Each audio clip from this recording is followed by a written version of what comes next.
The biggest NFL trades that never happened. Subscribe to Sportsmafia for more videos. First up is John Elway to the Los Angeles Raiders. Given that John Elway said he wouldn't play for the Baltimore Colts, it seemed likely a trade would happen around the 1983 NFL Draft, and the Los Angeles Raiders wanted a shot at the Stanford star.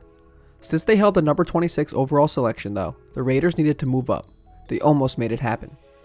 The Raiders thought they had a deal in place to acquire the rights to John Elway, per ESPN. The way the Raiders saw it, they were going to get the Chicago Bears number 6 overall pick and flip it as part of a package to the then Baltimore Colts for Elway, but the trade for whatever reason fell through. The Raiders ended up winning the Super Bowl in 1983, but mustered a 2-5 playoff record and no Super Bowl chips during the rest of Elway's career on the Denver Broncos. Next up is Dan Marino to the Los Angeles Raiders. In 1990, Los Angeles had a shot at Dan Marino when the quarterback grew frustrated at his situation with the Miami Dolphins. Unfortunately for Raiders owner Al Davis, he again watched the deal collapse. Dolphins coach Don Shula not only considered the trade, but nearly took the step, according to the Miami Herald. The reason Marino didn't play his final decade in silver and black is because Shula and Davis came to an agreement on the trade, and then Shula increased his asking price not once, but twice. Although neither team accomplished much in the 1990s, Marino at least made 7 playoff appearances in Miami. Perhaps the story would be different if he'd headed to the West Coast. Next up is John Elway to Washington. Elway spent all 16 professional seasons in Denver, but the Broncos entertained sending him to Washington in 1991. We called and asked what's the price for John Elway. Okay, that's a fact, Charlie Casserly, the general manager for Washington, said at the time in 2016. And they did not say no. They said, let's think about it. They came back and said, Jim Leachy. Owner Jack Kent Cooke said, we're not trading Leachy. So there was never any serious discussion on our side. And they then the next day said no on it. Leachy, a left tackle, earned his 3rd straight All-Pro honor in 1991. Plus, led by Mark Rypien, Washington defeated the Buffalo Bills to win the Super Bowl that season. Elway ultimately won consecutive rings in 1997 and 1998 seasons to close his career. Next up is Steve Young to the Los Angeles Raiders for Tim Brown.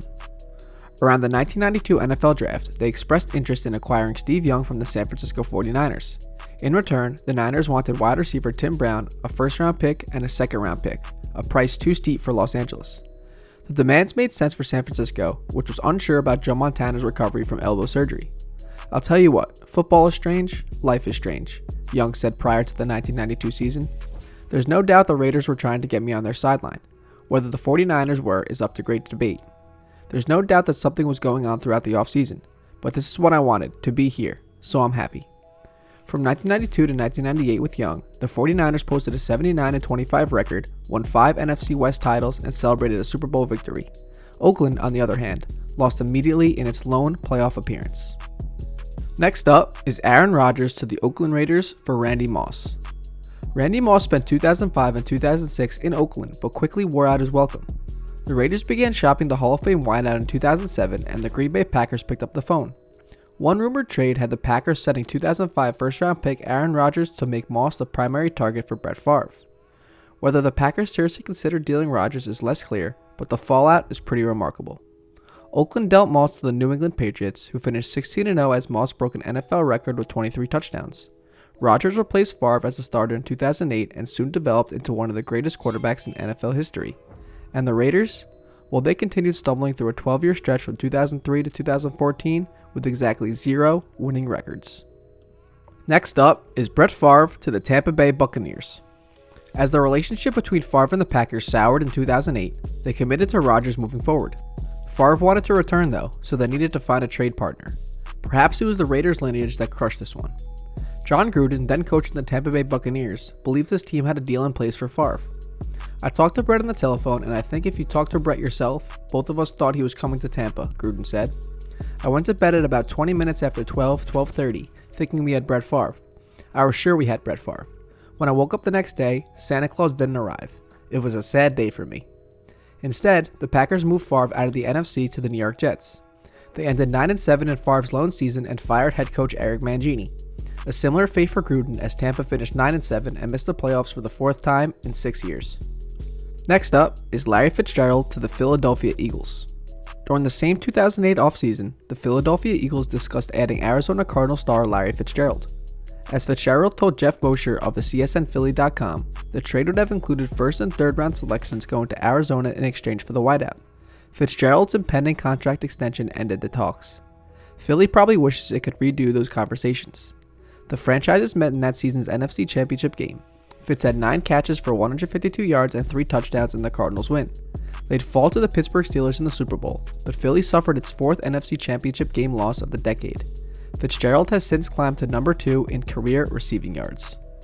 And last up is the Philadelphia Eagles going all in on Marcus Mariota. Soon after Chip Kelly left Oregon for the Eagles, rumors constantly said he would chase Marcus Mariota in the 2015 NFL Draft. Kelly, after all, had signed Mariota at Oregon and was reshaping Philly's roster. One rumor connected Nick Foles to Tampa Bay, and another had the Eagles giving up, well, any player on the roster, plus multiple draft picks for a top 2 selection. But the price apparently proved too high for Kelly. He eventually settled for Sam Bradford, acquiring him from the St. Louis Rams in a trade that included Nick Foles. Philadelphia fired Kelly later in 2015 and then shipped Bradford to the Minnesota Vikings. Foles returned in 2017 and helped the Eagles win a Super Bowl. Mariota managed a 29-32 record with the Tennessee Titans and is now a backup for the Las Vegas Raiders. That's it for today's Sports Mafia video. Thank you for watching. If you like this video and want to see more Sports Mafia content, click the circle subscribe button so you never miss a single video.